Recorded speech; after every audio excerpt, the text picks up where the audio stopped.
तिब्बत के सवाल पर ही चीन ने भारत की दोस्ती को धोखा दिया था। उसी तिब्बत की निर्वासित सरकार चला रहे दलाई लामा से मिलने के लिए अमेरिकी सांसदों का एक प्रतिनिधि मंडल आया।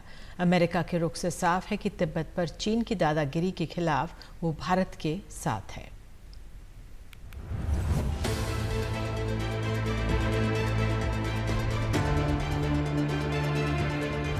अमेरिकी सांसदों का प्रतिनिधिमंडल जब हिमाचल प्रदेश के कांगड़ा एयरपोर्ट पर पहुंचा तो वहां उसका भव्य स्वागत हुआ।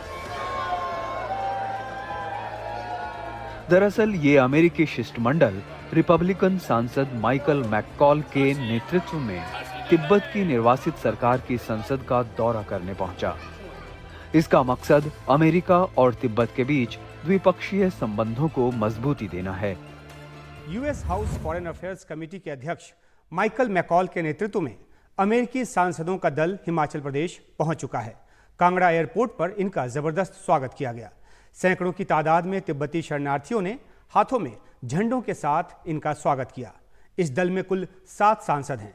इनमें अमेरिका की पूर्व स्पीकर नैन्सी पेलोसी भी शामिल हैं। यह दल करीब 12 बजे कांगड़ा एयरपोर्ट पहुंचा।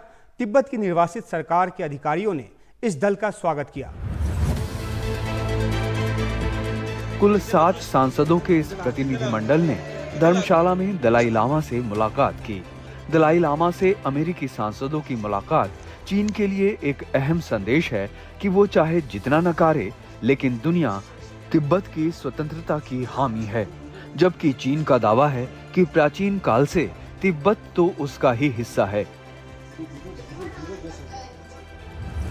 लेकिन अमेरिका चीन के रुख से असहमत दिख रहा है। वो तिब्बत ऑटोनोमस रीजन को मान्यता देता है। अमेरिका को लगता है कि चीन की नीति दमनकारी है। अमेरिका में हाल ही में एक बिल पारित किया गया। इसमें बीजिंग और दलाई लामा के बीच वार्ता पर जोर दिया गया। प्रतिनिधि सभा में वो बिल 26 के मुकाबले 391 वोट से पारित हुआ। Tibet China dispute act senate से पहले ही पारित हो चुका है।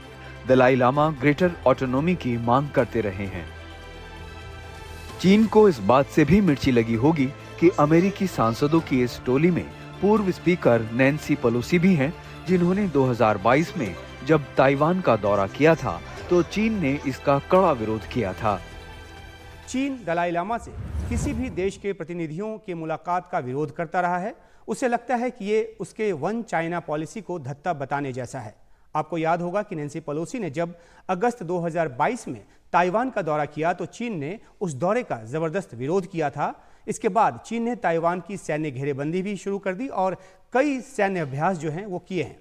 पेलोसी और अमेरिकी सांसदों के धर्मशाला पहुंच, तिब्बत की निर्वासित सरकार की संसद के दौरे और दलाई लामा से मुलाकात भी उससे बहुत नागवार गुजर रहा है चीन को। और चीन का तिब्बत पर प्राचीन काल से नियंत्रण का दावा रहा है, लेकिन अमेरिका इसे चीन की तरफ से फैलाई गई गलत सूचना के तौर पर देखता है। भारत ने 1959 से तिब्बत के धर्मगुरु दलाई लामा को संरक्षण और शरण दे रखी है। वो भारत से ही तिब्बत की निर्वासित सरकार को चला रहे हैं।